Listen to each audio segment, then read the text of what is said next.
Assalamualaikum warahmatullahi wabarakatuh. Saudara-saudara mahasiswa peserta mata kuliah pengantar ilmu pertanian yang saya cintai. Pada hari ini kita melakukan kuliah daring dengan pokok bahasan agronomi sebagai salah satu cabang ilmu pertanian. Nah, pada materi kali ini kita akan memahami pertama tentang pengertian apa yang dimaksud dengan agronomi. Kemudian kita membahas apa saja tindak agronomi, artinya tindakan-tindakan kita berkaitan dengan upaya memaksimalkan produksi. Dan kemudian yang ketiga nanti tentang aspek-aspek dan lingkup tindak agronomi. Yang pertama kita bahas dulu tentang pengertian agronomi. Jadi kata-kata agronomi itu sebenarnya terdiri dari dua kata dasar. Yang pertama agros dan yang kedua adalah nomos. Agros sendiri artinya lapang produksi, artinya tempat di mana kegiatan produksi pertanian itu dilakukan.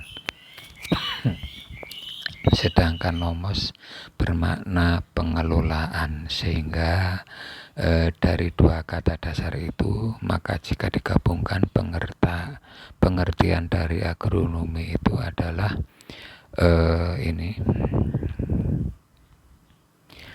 pengelolaan lapang produksi sehingga menghasilkan produksi yang maksimum. Jadi menghasilkan produksi yang maksimum. Tetapi belakangan kata-kata maksimum ini dirubah menjadi produksi yang optimum dan berkepanjangan. Karena berdasarkan pengalaman pertanian yang lalu, kata-kata produksi yang maksimum ini menyebabkan petani berupaya apapun dilakukan untuk mencapai hasil yang maksimum, dan itu berdampak kepada kerusakan lingkungan pertanian. Jadi itu. Nah, berdasarkan subjek agronomi itu yang dimaksud adalah pelaku agronomi itu ada 3 kelompok ya. Kelompok pertama itu adalah kelompok peneliti, orang yang mikir itu, yaitu dikelompokkan sebagai peneliti. Kemudian kelompok penyuluh, kalau di kabupaten di dinas pertanian itu ada dulu dinas pertanian namanya ya, sekarang UPT pertanian, unit pelaksana teknis pertanian itu ada kelompok penyuluh. Dan yang terakhir kelompok pelaku, yaitu petani itu sendiri ya. Jadi ini penjelasan lebih detailnya. Jadi kalau peneliti itu ahli, dulu ada istilah agronomis yang merancang ya. Nah itu ada, kalau ini di sini adalah yang penyuluh pertanian, itu yang mendidik.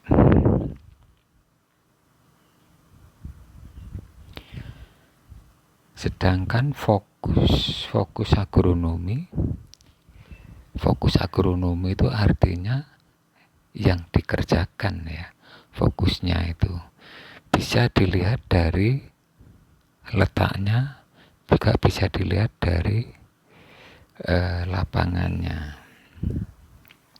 Kalau dilihat dari letaknya, maka fokus agronomi bisa berupa alam terbuka. Jadi kalau di lahan gitu kan, atau bisa fokusnya itu hanya berupa satu rumah kaca atau rumah plastik. Kalau di Cina banyak rumah plastik untuk melakukan produksi pertanian. Mengapa mereka melakukan produksi itu di rumah kaca atau rumah plastik oleh karena mereka 4 musim ya, ada musim dingin. Manakala produksi harus dilakukan pada musim dingin, nah mereka melakukannya di sini. Tapi kalau di Indonesia rumah kaca, karena kita tropis ya, rumah kaca itu biasanya untuk penelitian ya, untuk kegiatan penelitian. Kemudian fokus yang lain bisa kalau dilihat letaknya itu di lab kultur, laboratorium kultur jaringan.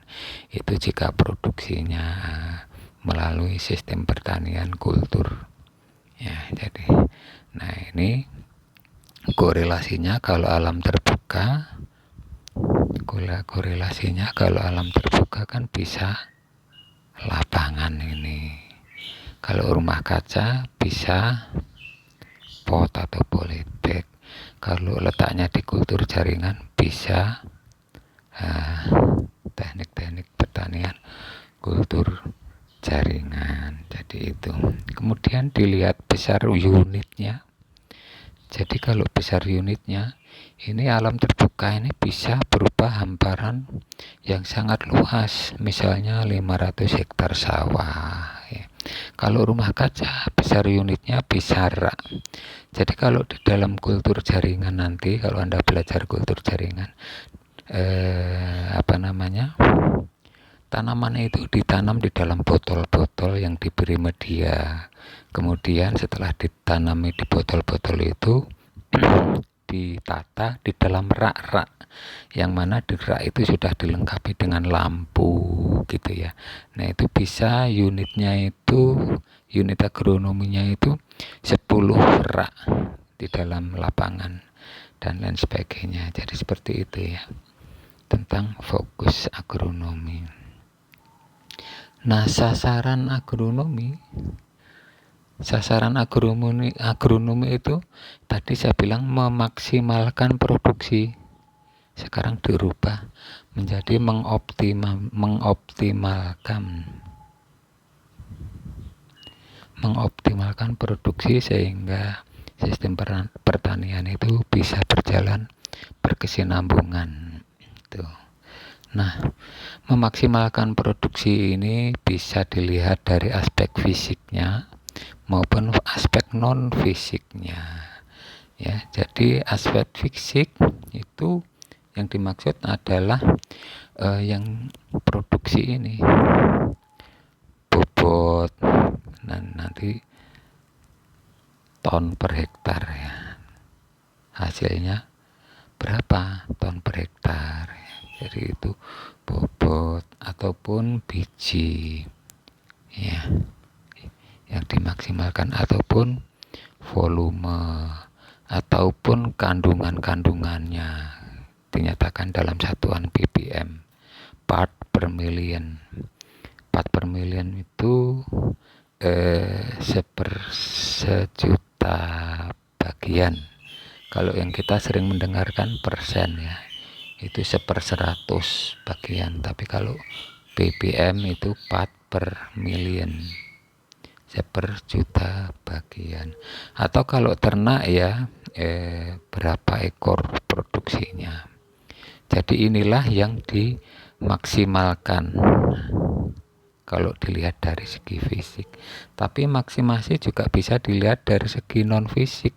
Misalnya keindahannya, komposisi tanamannya, kemudian tingkat harum bunganya.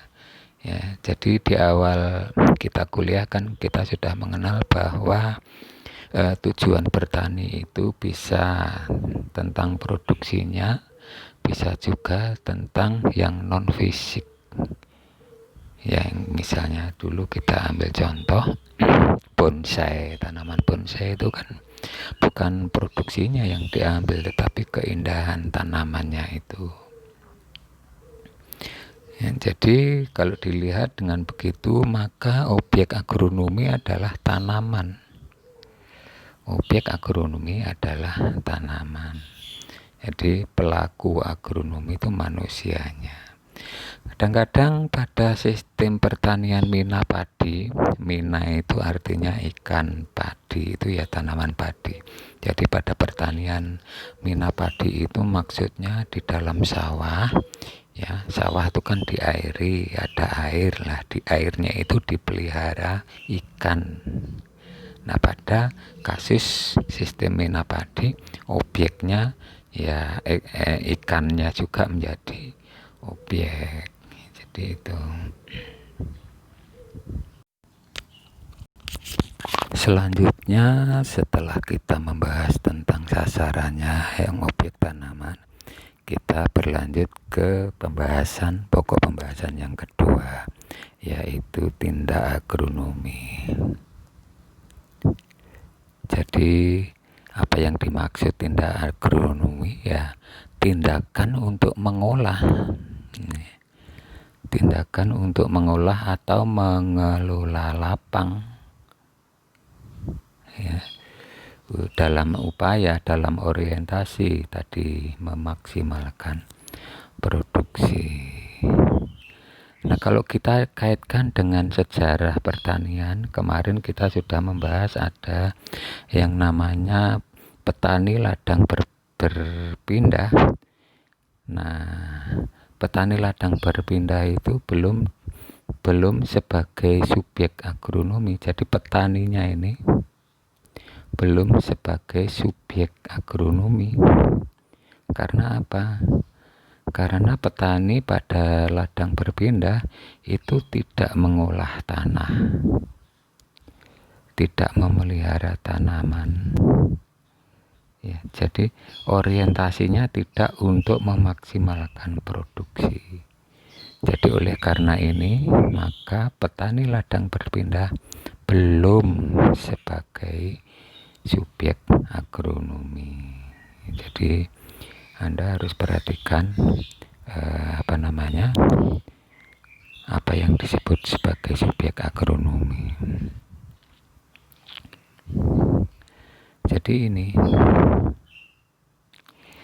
Jadi peladang berpindah nanti akan boleh disebut sebagai subjek agronomi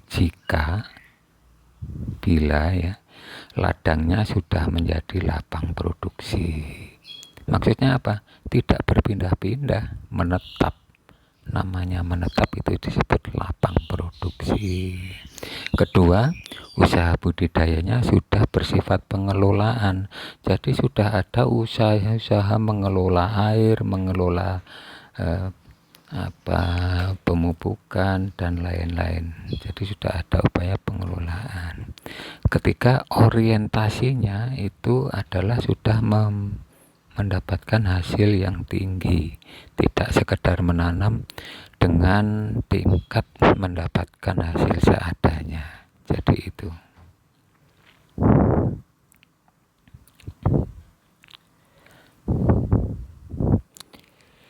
Nah, tingkat tindak agronomi itu dari rendah sampai ke tinggi, ya. Dilihat dari apanya itu? Dilihat dari kondisi lapangnya. Jadi disebut rendah ataupun tinggi ini dilihat dari kondisi lapangnya. Ekstrimnya yang paling rendah jika lapangnya itu kotor, ya kan, dilihat dari lapangannya. Dan yang tinggi itu jika lapangannya itu bersih. Ya, kotor itu dilihat dari apa? Nah ini ada sisa-sisa tanaman, ada tanaman sakit, ada gulma dan lain-lain, banyak yang itu mengesankan kotor. Lah yang bersih ya tanamannya teratur, jadi kalau dilihat mata menjadi manis, jarak tanamnya rapi, tidak ada gulma dan lain sebagainya. Nah ini semuanya menimbulkan kesan yang bersih. Itu tindak agronomi jika dilihat dari tingkat lapang produksinya. Ini ya kebanjiran, tidak ada terasering, itu juga menunjukkan bahwa tingkat lapangan produksinya masih rendah. Jadi Kalau sudah tinggi tidak kebanjiran.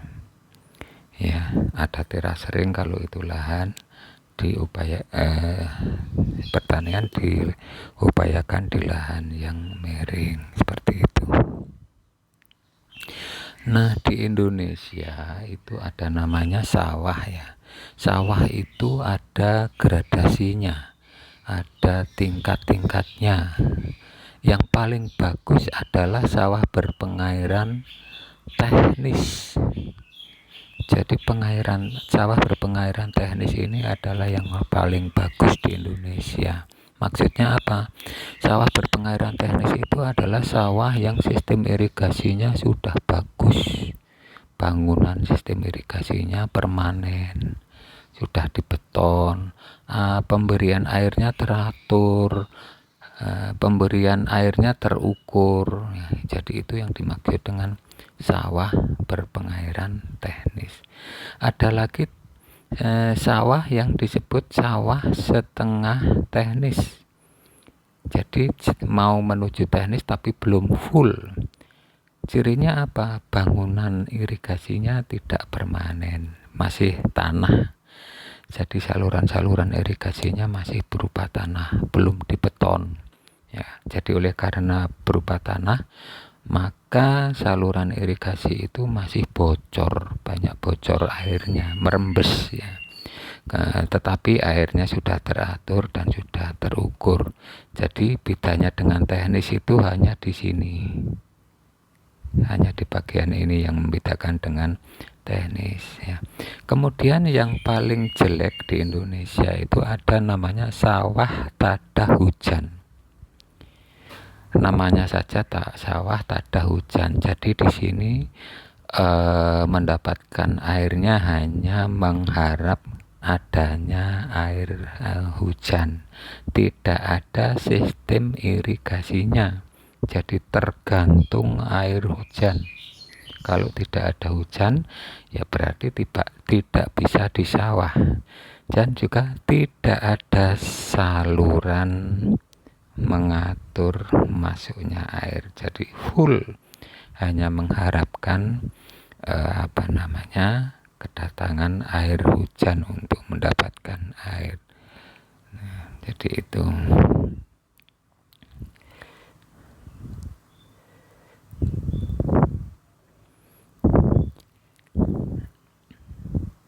Kemudian tingkat pengelolaan itu tadi disebutnya dari yang kotor sampai bersih ya. Ini kotor sampai bersih tadi.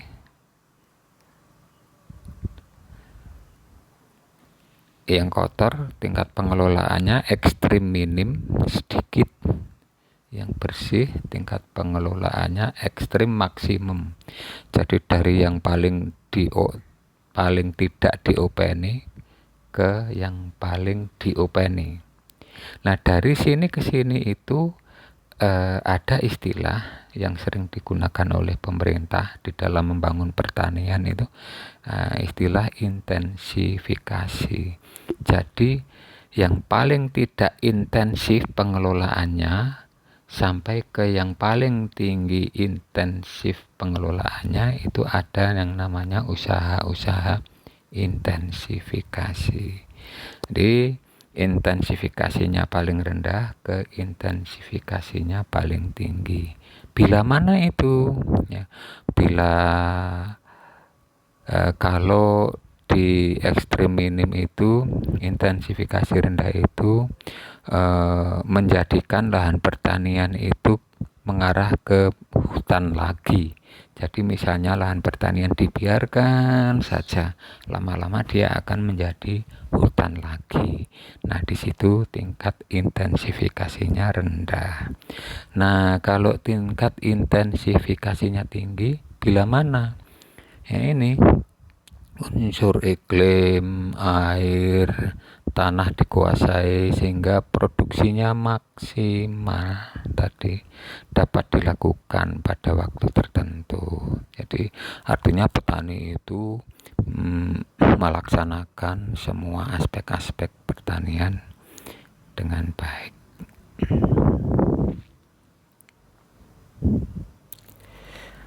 Nah, sekarang kita bicarakan tadi adalah apa itu intensifikasi. Ya, jadi intensifikasi ya mengintensifkan, proses mengintensifkan pertanian. Yang diintensifkan apa? Sarana itu bisa berupa benda, bisa berupa jasa. Kalau berupa benda misalnya ya pupuk, obat ditambahkan ke lapangan, itu sarana. Tapi juga berupa jasa, misalnya penyuluhan, irigasi itu masuk jasa ya. Jadi tingkat perhatian pemerintah dalam hal menyuluh pertanian itu adalah menunjukkan jasa pemerintah di dalam meningkatkan sarana agronomi. Tingkat perhatian pemerintah di dalam membangun saluran irigasi itu sama halnya statusnya dengan penyuluhan itu tadi. Nah, pada pertanian yang kultur ya, pada pertanian yang kultur di laboratorium tadi, ini yang jadi perhatian itu media tumbuh bukan tanah, media tumbuhnya. Jadi kalau ini kan menyangkut tanah, tapi kalau di kultur jaringan yang diubyek-ubyek itu media tumbuhnya. Daripada media tumbuh itu ditambahkan hara, ada namanya media, berbagai macam media, komposisi media CPT, kemudian ditambahkan zat pengatur tumbuh tanaman. Itu dimanipulasi di kultur jaringan. Tuh. Kemudian dilihat dari jenis tanamannya, tunggal. Kemarin kita istilahkan tanaman tunggal itu dengan istilah monokultur, campuran, ya. Kemarin tumpang sari, ya. Ada yang tadi contohnya plus ternak, mina padi misalnya. Kalau di hutan-hutan ditambah lebah, ada ternak lebahnya dan lain-lain. Itu jika ditinjau dari jenis tanamannya. Nah, dari macam-macam ini tadi, semakin beragam jenis tanamannya, maka semakin tinggi stabilitasnya, ya, intensifikasinya semakin tinggi. Dilihat dari tingkat maksimasi produksinya. Jadi maksudnya maksimasi produksi itu upaya-upaya memaksimalkan produksi, upaya-upaya meninggikan produksi. Nah, oleh ini bisa dipakai sebagai pencerminan dari pengetahuan subjek agronominya, pengetahuan petani.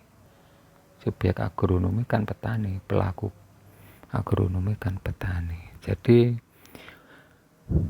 upaya-upaya petani di dalam meningkatkan produksi itu merupakan cermin dari pengetahuan petani itu. Maksimasi produksi bersifat dinamik. Dinamik itu berubah-ubah, kadang tinggi, kadang turun, kadang tinggi. Tapi yang baik itu semakin lama semakin dengan berjalannya waktu, semakin lama semakin meningkat. Jadi dinamika maksimasi produksi itu berubah-ubah. Ini yang dimaksud dengan dinamik. Nah, maksimumnya produksi itu ditentukan oleh unsur gen dan unsur lingkungan. Kemarin yang saya gambarkan begini, bahwa orang bertani itu terdiri dari tanamannya dan lingkungannya. Nah, dua inilah yang diubyek-ubyek oleh petani. Tanaman dengan cara unsur gen itu pemuliaan, ya, pemuliaan tanaman. Dengan cara apa? Menciptakan varietas baru. Nah, lingkungan itu apa? Ada lingkungan dalam tanah, maka kesuburan tanahnya yang diperbaiki. Ada lingkungan yang di atas tanah, maka hama penyakit tanamannya yang dikelola dan lain sebagainya. Itu yang dimaksud. Ini berikutnya aspek pembahasan yang pokok pembahasan yang ketiga itu mengenai aspek dan lingkup agronomi. Nah, aspeknya ini ada 3. Pemuliaan. Tadi ini berkaitan dengan tanamannya tadi, menciptakan varietas baru. Ya, pemuliaan tanaman. Kemudian fisiologi tanaman. Ini juga masih mengenai tanaman. Kemudian ekologi tanaman. Nah, ini lingkungan tadi. Ini aspek-aspek agronomi. Jadi kita belajar agronomi yang sekarang namanya agroteknologi. Inilah ilmu pokoknya, memuliakan tanaman, yaitu membuat varietas baru tanaman, mengetahui fisiologi tanaman, proses-proses yang ada di dalam tanaman, dan mempelajari lingkungan tanaman. Jadi itu aspek agronominya. Nah, aspek agronomi itu tadi mendukung tindak agronomi. Karena apa? Masing-masing hasil mengkontribusi tindak agronomi. Kontribusinya tergantung juga pada tindak agronomi.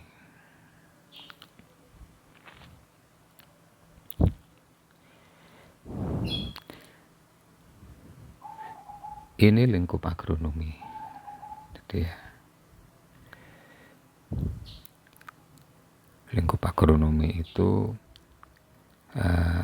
dikelompok-kelompokkan sesuai kelompok tanaman. Ada tanaman pangan, tanaman industri, perkebunan, hortikultura, dan lain-lain. Tanaman pangan Anda nanti ada mata kuliah tersendiri. Mata kuliah tanaman pangan saya yang mengajar. Industri, perkebunan itu ada hortikultura. Ya, dan seterusnya. Nanti Anda pelajari spesifik lingkup agronomi itu ada mata kuliah yang akan datang, ada mata kuliah tentang ini. Itu oleh karena lingkup agronomi berdasarkan kelompok fungsionalnya. Jadi fungsional tanaman itu. Kalau kelompok strukturalnya sama saja dengan ini ya. Hanya saja ini kan upaya manusia mengelompokkan itu supaya mudah untuk mempelajarinya. Serealia, padi-padian, leguminosa, kacang-kacangan, serat, itu kapas, sayur itu ada yang masuk ke hortikultura. Jadi bisa overlap lah. Itu hanya pengelompokan yang dipelajari oleh manusia. Saudara-saudara, inilah yang perlu kita bicarakan, yang perlu saya sampaikan pada kuliah daring hari ini. Terima kasih atas perhatiannya. Wassalamualaikum warahmatullahi wabarakatuh.